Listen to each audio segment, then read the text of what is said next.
दोस्तों, टी20 world cup 2026 के समीकरण अब पूरी तरह बदल चुके हैं।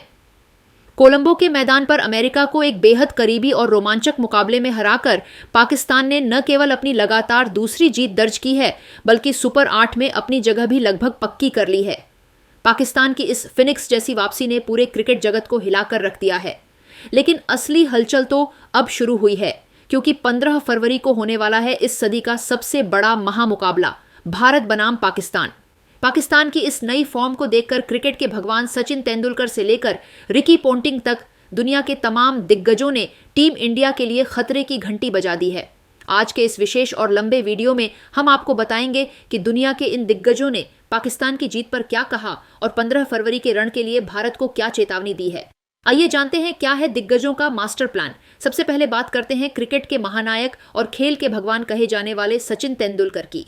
सचिन ने पाकिस्तान की इस नाटकीय वापसी को बहुत ही गंभीरता से लिया है और भारतीय टीम के लिए एक रेड अलर्ट जारी किया है। उन्होंने अपने विस्तृत विश्लेषण में कहा, इतिहास गवाह है कि पाकिस्तान की टीम जब अपनी खोई हुई लय में वापस लौटती है तो वह दुनिया की सबसे अनप्रिडिक्टेबल और खतरनाक टीम बन जाती है।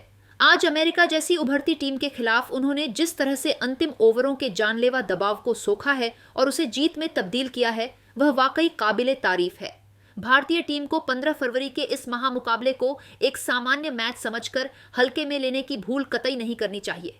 पाकिस्तान अब सुपर 8 में जगह बना चुका है। उनके पास अब खोने को कुछ नहीं है और वे एक घायल शेर की तरह हमला करने को तैयार है। साहिबजादा फरहान की बेखौफ फॉर्म और शाहीन अफरीदी की शुरुआती ओवरों की धारदार स्विंग भारत के टॉप ऑर्डर के लिए सबसे बड़ी परीक्षा होगी।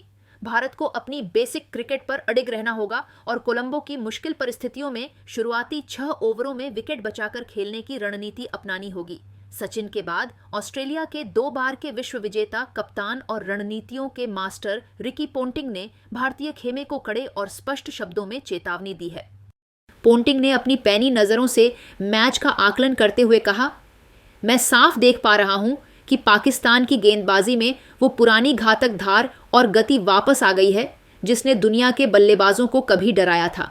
अमेरिका के खिलाफ उन्होंने जिस तरह से 190 रनों के चुनौतीपूर्ण स्कोर को डिफेंड किया, वह भारतीय बल्लेबाजों के लिए एक सीधा और कड़ी डेछा संदेश है। अगर भारत को 15 फरवरी को अपनी बादशाहत कायम रखनी है तो उन्हें साहिबजादा फरहान जैसे आक्रामक खिलाड़ी के लिए एक स्पेशल ट्रैप और सटीक रणनीति तैयार करनी होगी। पाकिस्तान अब सुपर 8 की बाधा पार कर चुका है, इसलिए उनका आत्मविश्वास अब 7वें आसमान पर है। भारत को अपनी ग्राउंड फील्डिंग और खासकर डेथ ओवरों की गेंदबाजी में 100% सटीक होना पड़ेगा, क्योंकि पाकिस्तान इस समय छोटी सी गलती का फायदा उठाकर मैच छीनने की फिराक में बैठा है। दक्षिण अफ्रीका के लेजेंड और क्रिकेट के मिस्टर 360 एबी डिविलियर्स ने इस जीत को केवल एक मैच की जीत नहीं, बल्कि पाकिस्तान की एक मानसिक क्रांति करार दिया है। डिविलियर्स ने गहराई से बात करते हुए कहा, पाकिस्तान एक ऐसी टीम है जो जब जीत की पटरी पर लौटती है तो वे पूरी तरह से अनस्टॉपेबल हो जाते हैं। 15 फरवरी को भारत के लिए सबसे बड़ा सिरदर्द अबरार अहमद का मिस्ट्री स्पिन होने वाला है। कोलंबो की इस टर्निंग पिच पर अबरार अपनी फिरकी से भारतीय मिडिल ऑर्डर को मुश्किल में डाल सकते हैं। यहाँ सूर्य कुमार यादव को सबसे बड़ी जिम्मेदारी लेनी होगी। उन्हें न केवल रन बनाने होंगे, बल्कि स्पिनरों के खिलाफ लगातार स्ट्राइक रोटेट करके उन पर दबाव बनाए रखना होगा। याद रखिए, 15 फरवरी का यह मैच केवल शारीरिक कौशल का नहीं, बल्कि नर्व्स का कड़ी डेछा इम्तिहान होगा। जो टीम दबाव के उन चरम क्षणों में खुद को शांत और संयमित रखेगी, जीत का सेहरा उसी के सिर बंधेगा। वहीं वेस्टइंडीज के दिग्गज और यूनिवर्स बॉस क्रिस गेल ने अपने निराले और बिंदास अंदाज में माहौल को और गरमा दिया। गेल ने कहा, ब्रो, पाकिस्तान की गेंदबाजी में वो पुराना किलर इंस्टिंक्ट वापस आता दिख रहा है। शाहीन और नसीम शाह की जोड़ी इस समय आग उगल रही है और वे किसी भी टीम को तहस नहस करने का दम रखते हैं। लेकिन टीम इंडिया को डरने की बिल्कुल जरूरत नहीं है, क्योंकि उनके पास रोहित और विराट जैसा सदियों का अनुभव मौजूद है। भारत को बस पावर प्ले के पहले 6 ओवरों में अपने विकेटों का बलिदान नहीं देना है। अगर टीम इंडिया ने बिना कोई विकेट खोए पहले 10 ओवरों में 80 से 90 रन बोर्ड पर टांग दिए तो पाकिस्तान का सारा मनोबल वहीं टूटकर बिखर जाएगा। यह जंग तकनीकी से ज्यादा जज्बात की होने वाली है और मैं इसे देखने के लिए बहुत उत्साहित हूं। दोस्तों, पाकिस्तान के अपने ही रावलपिंडी एक्सप्रेस शोएब अख्तर ने जहां अपनी टीम की तारीफ की, वहीं उन्हें हकीकत का आईना दिखाते हुए भारत को भी आगाह किया। शोएब ने कड़ी ढीवी सच्चाई बोलते हुए कहा, मैं इस बात से बेहद खुश हूं कि पाकिस्तान ने वापसी की और सुपर 8 में अपनी जगह पक्की की।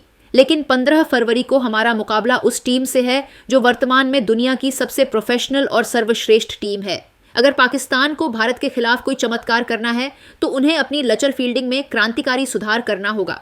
भारत के खिलाफ एक भी कैच छोड़ना मानो खुद के हाथों से मैच की चाबी उन्हें सौंपना होगा। हमारी टीम इस समय भूखी है और 15 फरवरी को हम अपना सब कुछ दांव पर लगा देंगे। टीम इंडिया को साहिबजादा फरहान की उस निडरता और बेखौफ बल्लेबाजी से बचकर रहना होगा जो किसी भी गेंदबाज की लय बिगाड़ दे सकती है। इसके जवाब में मुल्तान के सुल्तान और भारत के सबसे विस्फोटक ओपनर वीरेंद्र सहवाग ने अपने चिरपरिचित मजाकिया लेकिन बेहद सटीक अंदाज में पाकिस्तान को जवाब दिया। सहवाग ने मुस्कुराते हुए कहा, चलो अच्छा है कि पाकिस्तान सुपर 8 में आ गया, कम से कम टूर्नामेंट का रोमांच और टीवी की टीआरपी बनी रहेगी। लेकिन पाकिस्तान को याद रखना चाहिए कि 15 फरवरी को मैदान पर बाप ही रहेगा। हमें कोई अतिरिक्त दबाव लेने की ज़रूरत नहीं है, बस अपनी स्वाभाविक आक्रामक क्रिकेट खेलनी है। अगर रोहित शर्मा ने अपनी लय में आकर शुरुआती 5 ओवर टिककर बल्लेबाजी कर ली तो पाकिस्तान के गेंदबाज अपनी लाइन और लेंथ पूरी तरह भूल जाएंगे। भारत को बस अपनी डेथ बॉलिंग पर अतिरिक्त ध्यान देना है, क्योंकि पाकिस्तान के निचले क्रम में कुछ ऐसे हिटर हैं जो मैच का रुख पलट सकते हैं। बाकी घबराने की कोई बात नहीं है। इतिहास और आंकड़े दोनों चीख चीख कर कह रहे हैं कि जीत भारत की ही होगी। अंत में श्रीलंका के दिग्गज कप्तान कुमार संकारा और इंग्लैंड के केविन पीटरसन ने भी अपनी तकनीकी राय साझा की।